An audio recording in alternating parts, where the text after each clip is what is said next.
Three Men in a Boat, to say nothing of the Dog, by Jerome K. Jerome. Chapter 13. Marlowe. Bisham Abbey.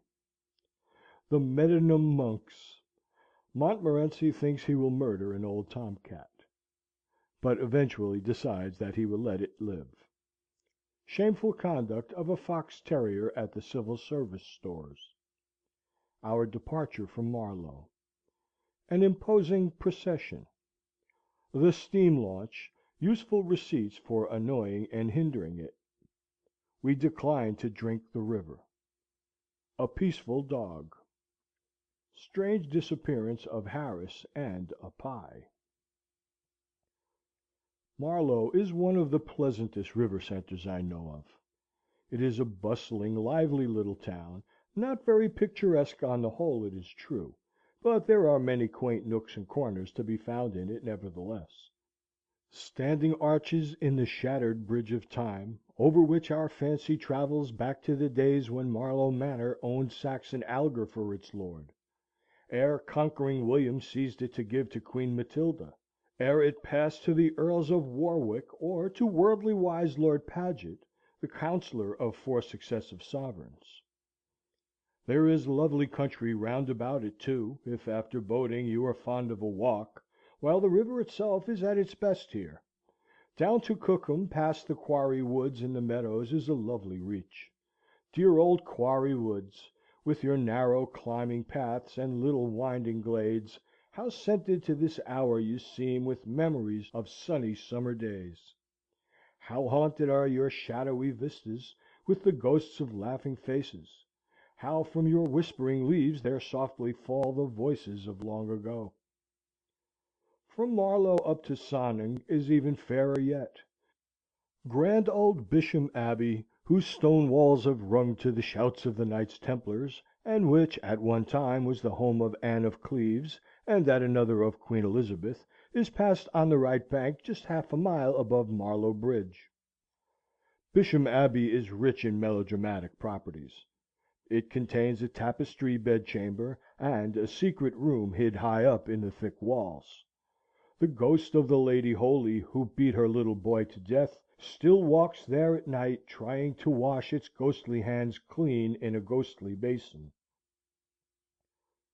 Warwick the Kingmaker rests there, careless now about such trivial things as earthly kings and earthly kingdoms, and Salisbury, who did good service at Poitiers.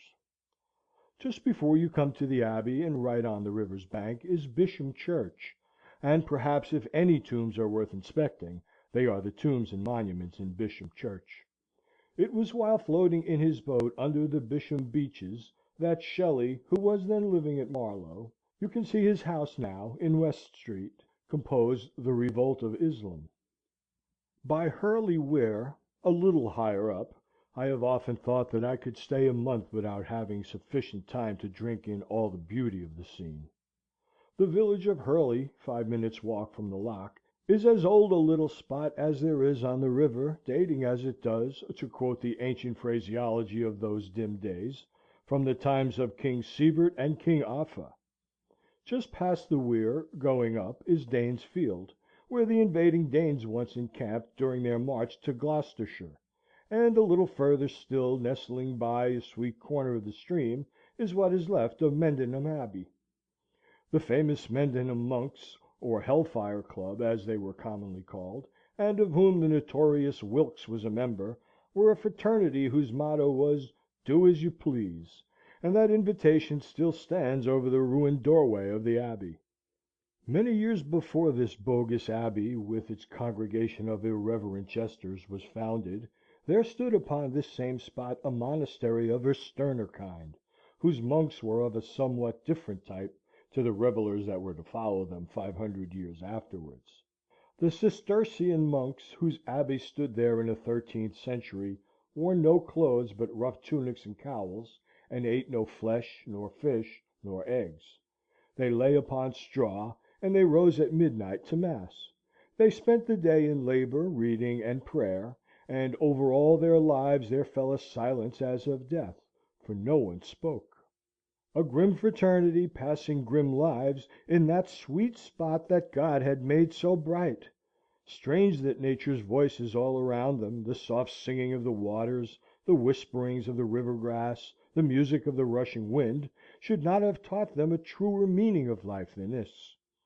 They listened there through the long days in silence, waiting for a voice from heaven; and all day long and through the solemn night it spoke to them in myriad tones, and they heard it not.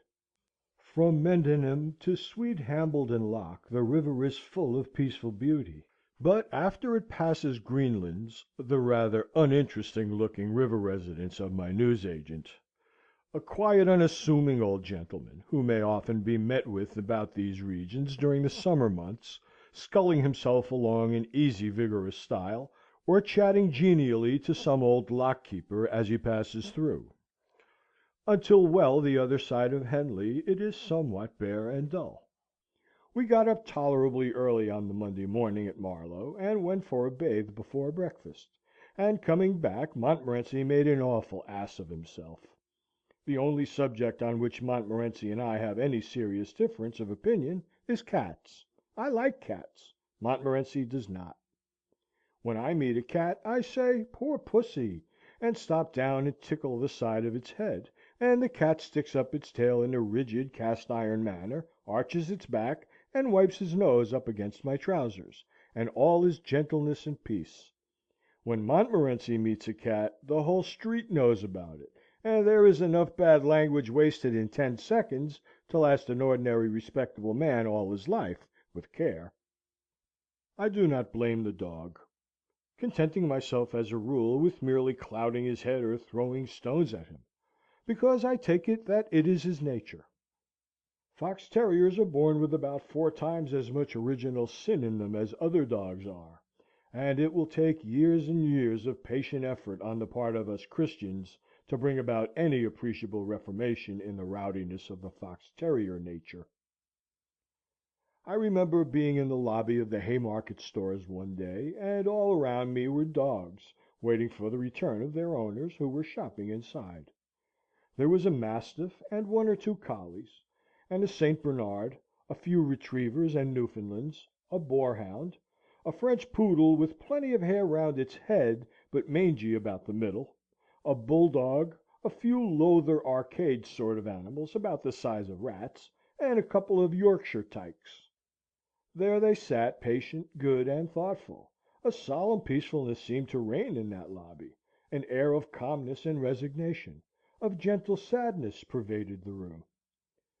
Then a sweet young lady entered, leading a meek-looking little fox terrier, and left him chained up there between the bulldog and the poodle. He sat and looked about him for a minute.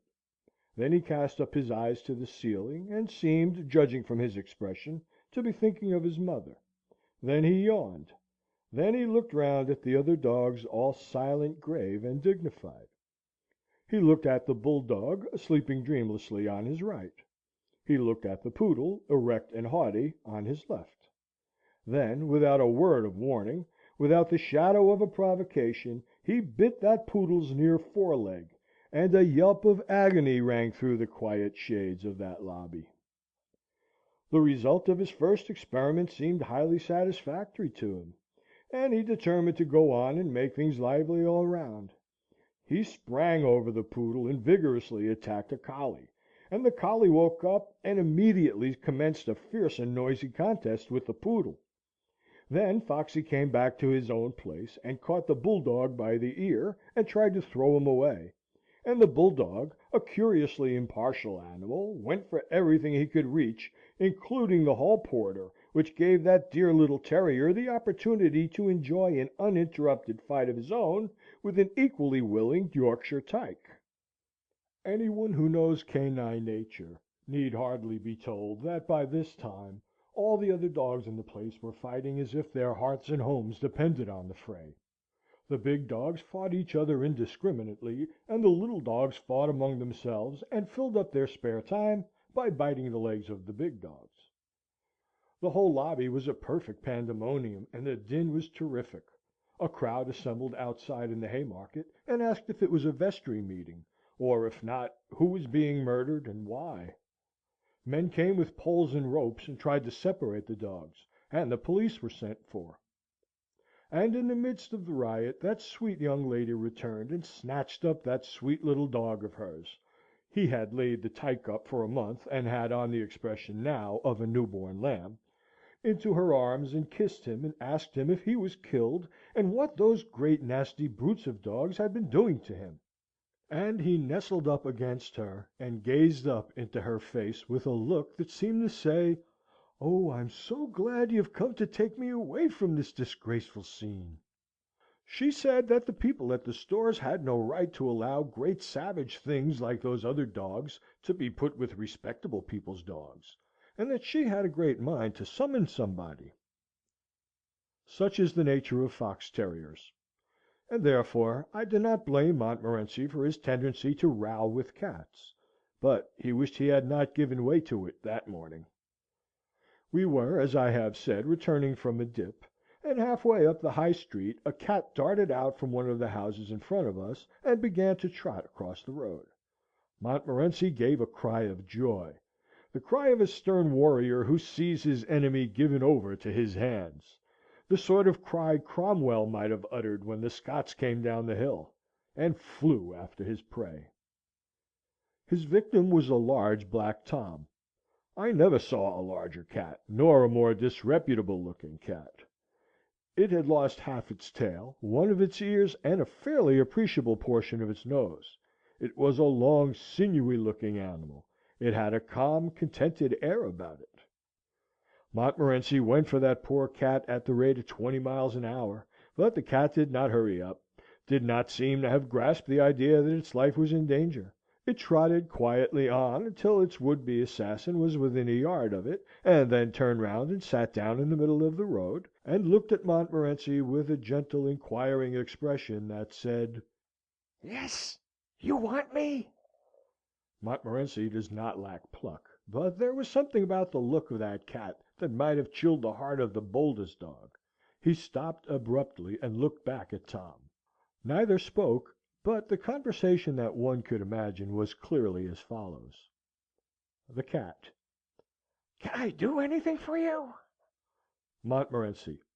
No, thanks." The cat.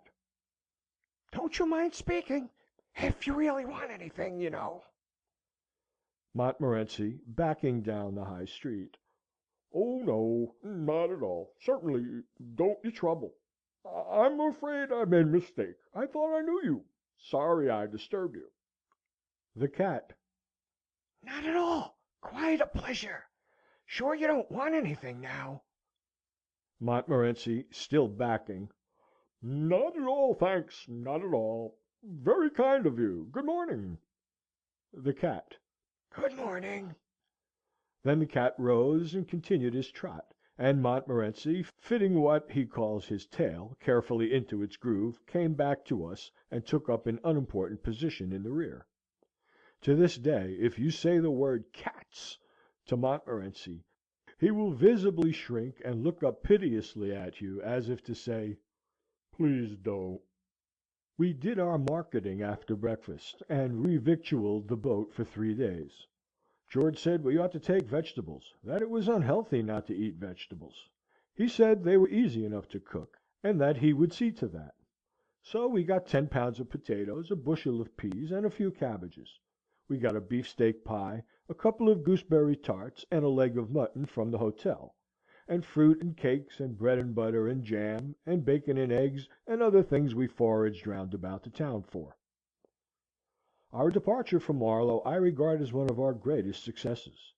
It was dignified and impressive without being ostentatious. We had insisted at all the shops we had been to that the things should be sent with us then and there.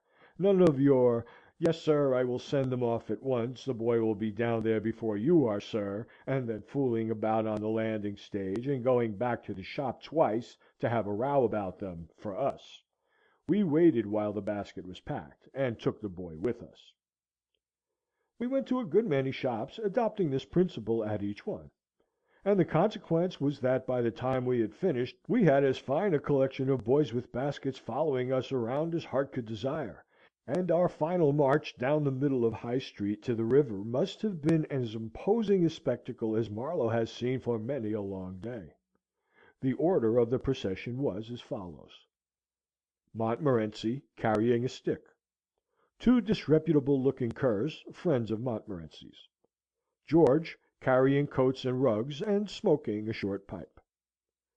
Harris, trying to walk with easy grace, while carrying a bulged-out Gladstone bag in one hand, and a bottle of lime juice in the other.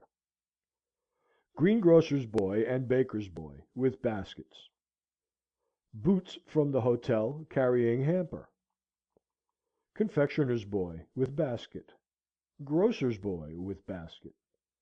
Long-haired dog. Cheesemonger's boy, with basket. Odd man, carrying a bag. Bosom companion of odd man, with his hands in his pockets, smoking a short clay. Fruiterer's boy, with basket. Myself carrying 3 hats and a pair of boots, and trying to look as if I didn't know it. 6 small boys, and 4 stray dogs. When we got down to the landing stage, the boatman said, "Let me see, sir, was yours a steam launch or a houseboat?" On our informing him it was a double-sculling skiff, he seemed surprised. We had a good deal of trouble with steam launches that morning. It was just before the Henley week, and they were going up in large numbers, some by themselves, some towing houseboats. I do hate steam launches. I suppose every rowing man does. I never see a steam launch but I feel I should like to lure it to a lonely part of the river, and there, in the silence and the solitude, strangle it. There is a blatant bumptiousness about a steam launch that has the knack of rousing every evil instinct in my nature, and I yearn for the good old days when you could go about and tell people what you thought of them with a hatchet and a bow and arrows. The expression on the face of the man who, with his hands in his pockets, stands by the stern smoking a cigar is sufficient to excuse a breach of the peace by itself, and the lordly whistle for you to get out of the way would, I am confident, ensure a verdict of justifiable homicide from any jury of rivermen. They used to have to whistle for us to get out of their way.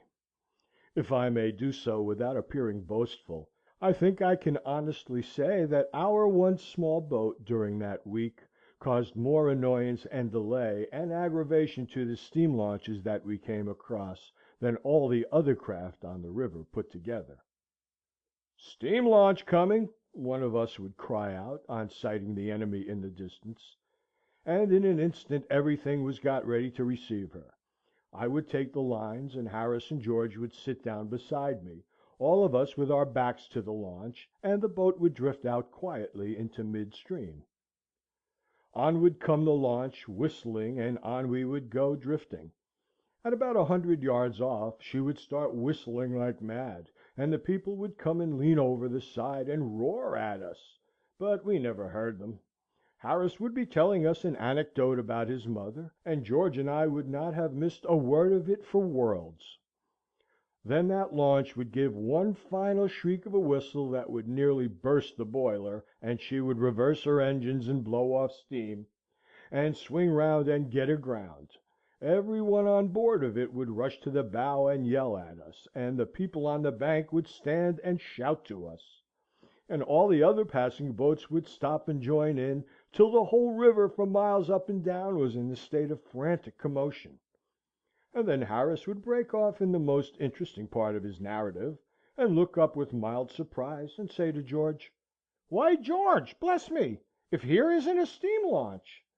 And George would answer, "Well, do you know, I thought I heard something!" Upon which we would get nervous and confused, and not know how to get the boat out of the way, and the people in the launch would crowd round us and instruct us. "Pull your right! You idiot! Back with your left! No, not you! The other one! Leave the lines alone, can't you? Now, pull together! Not that way! Oh, you—" Then they would lower a boat and come to our assistance, and after quarter of an hour's effort would get us clean out of their way, so that they could go on, and we would thank them so much, and ask them to give us a tow. but they never would. Another good way we discovered of irritating the aristocratic type of steam launch was to mistake them for a bean feast, and ask them if they were Messrs. Cubitt's lot or the Bermondsey Good Templars, and could they lend us a saucepan? Old ladies not accustomed to the river are always intensely nervous of steam launches. I remember going up once from Staines to Windsor, a stretch of water peculiarly rich in these mechanical monstrosities, with a party containing 3 ladies of this description. It was very exciting. At the first glimpse of every steam launch that came in view, they insisted on landing and sitting down on the bank until it was out of sight again. They said they were very sorry, but that they owed it to their families not to be foolhardy. We found ourselves short of water at Hambledon Lock, so we took our jar and went up to the lock keeper's house to beg for some. George was our spokesman. He put on a winning smile, and said, "Oh, please, could you spare us a little water?" "Certainly," replied the old gentleman. "Take as much as you want, and leave the rest." "Thank you so much," murmured George, looking about him. "Where do you keep it?" "It's always in the same place, my boy," was the stolid reply. "Just behind you." "I don't see it," said George, turning round. "Why, bless us, where's your eyes?" was the man's comment, as he twisted George round, and pointed up and down the stream. "There's enough of it to see, ain't there?" "Oh!" exclaimed George, grasping the idea. "But we can't drink the river, you know." "No, but you can drink some of it," replied the old fellow. "It's what I've drunk for the last 15 years." George told him that his appearance after the course did not seem a sufficiently good advertisement for the brand, and that he would prefer it out of a pump. We got some from a cottage a little higher up. I dare say that was only river water, if we had known, but we did not know, so it was all right. What the eye does not see, the stomach does not get upset over. We tried river water once later on in the season, but it was not a success. We were coming down stream, and had pulled up to have tea in a backwater near Windsor. Our jar was empty, and it was a case of going without the tea, or taking water from the river. Harris was for chancing it. He said it must be all right if we boiled the water. He said that the various germs or poison present in the water would be killed by the boiling. So we filled our kettle with Thames backwater, and boiled it. And very careful we were to see that it did boil. We had made the tea, and were just settling down comfortably to drink it, when George, with his cup halfway to his lips, paused and exclaimed, "What's that?" What's what? asked Harris and I. Why, that," said George, looking westward. Harris and I followed his gaze, and saw coming down towards us on the sluggish current a dog. It was one of the quietest and peacefullest dogs I have ever seen. I never met a dog who seemed more contented, more easy in its mind. It was floating dreamily on its back, with its 4 legs stuck up straight into the air. It was what I should call a full-bodied dog, with a well-developed chest. On he came, serene, dignified, and calm, until he was abreast of our boat, and there among the rushes he eased up and settled down cosily for the evening. George said he didn't want any tea, and emptied his cup into the water. Harris did not feel thirsty either, and followed suit. I had drunk half mine, but I wished I had not. I asked George if he thought I was likely to have typhoid. He said, "Oh, no!" He thought I had a very good chance indeed of escaping it. Anyhow, I should know in about a fortnight whether I had or had not. We went up the backwater to Wargrave. It is a short cut leading out of the right-hand bank about half a mile above Marsh Lock, and is well worth taking, being a pretty shady little piece of stream, besides saving nearly half a mile of distance. Of course, its entrance is studded with posts and chains, and surrounded with notice boards menacing all kinds of torture, imprisonment, and death to every one who dares set skull upon its waters. I wonder some of these riparian boors don't claim the air of the river, and threaten every one with 40 shillings fine who breathes it. but the posts and chains a little skill will easily avoid; and as for the boards, you might, if you have 5 minutes to spare, and there is nobody about, take one or two of them down and throw them into the river. Half way up the backwater we got out and lunched, and it was during this lunch that George and I received rather a trying shock. Harris received a shock too, but I do not think Harris's shock could have been anything like so bad as the shock that George and I had over the business. You see, it was in this way. We were sitting in a meadow about 10 yards from the water's edge, and we had just settled down comfortably to feed. Harris had the beefsteak pie between his knees, and was carving it, and George and I were waiting, with our plates ready. Have you got a spoon there? Says Harris. I want a spoon to help the gravy with. The hamper was close behind us, and George and I both turned round to reach one out. We were not 5 seconds getting it. When we looked round again, Harris and the pie were gone. It was a wide open field. There was not a tree or a bit of hedge for hundreds of yards. He could not have tumbled into the river, because we were on the water side of him, and he would have had to climb over us to do it. George and I gazed about. Then we gazed at each other. "Has he been snatched up to heaven?" I queried. "They hardly have taken the pie, too," said George. There seemed some weight in this objection, and we discarded the heavenly theory. "I suppose the truth of the matter is," suggested George, descending to the commonplace and practicable, "that there has been an earthquake." And then he added, with a touch of sadness in his voice, "I wish he hadn't been carving that pie." With a sigh, we turned our eyes once more towards the spot where Harris and the pie had last been seen on earth. And there, as our blood froze in our veins and our hair stood up on end, we saw Harris's head, and nothing but his head, sticking bolt upright among the tall grass, a face very red, and bearing upon it an expression of great indignation. George was the first to recover. "Speak," he cried, "and tell us whether you are alive or dead, and where is the rest of you?" "Oh, don't be a stupid ass," said Harris's head. "I believe you did it on purpose." "Did what?" exclaimed George and I. "Why, put me to sit here. Darn silly trick. Here, catch hold of the pie." And out of the middle of the earth, as it seemed to us, rose the pie, very much mixed up and damaged, and after it scrambled Harris, tumbled, grubby, and wet.